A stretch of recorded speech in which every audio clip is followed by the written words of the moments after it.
Het is warm en mooi waar. Dus gaan een soort mensen naar het strand voor de zinnen en een frisse doek. En als je dan een zeestrand hebt, is dat heel prachtig. Dat zeestrand, al is het net grut, leidt er in Haans. Maar er is een probleem. Het sliek. Want betiden de leeskenta moet je daar terug in om het zoute water te bereiken. En dat vindt net elke niet leuk.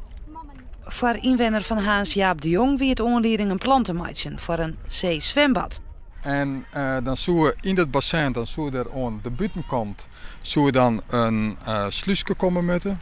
En daar zou dus mooi heegwater, zou er water in laten worden moeten en mooi leegwater zou het weer leger in laten kennen. Dat plan had er in 2013 al onder de wethouder van Haans ombeen.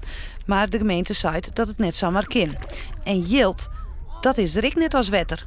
De gemeente Haans die zwemt niet in het Jilt en aan de andere kant heb je dus de mensen die niet zwemmen kennen.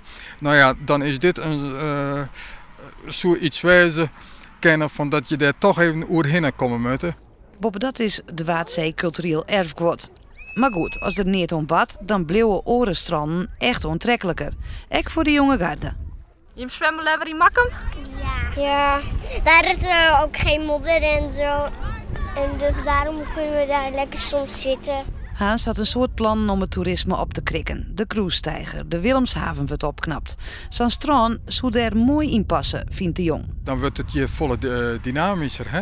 Want het is op het heden zitten de mensen hier alleen nog maar ze kunnen haast niet zwemmen. Er moet dus nog heel wat water naar de zee voordat zijn plan beweerhiet is. Maar dat geldt voor meer zaken. Zie je met water nog in?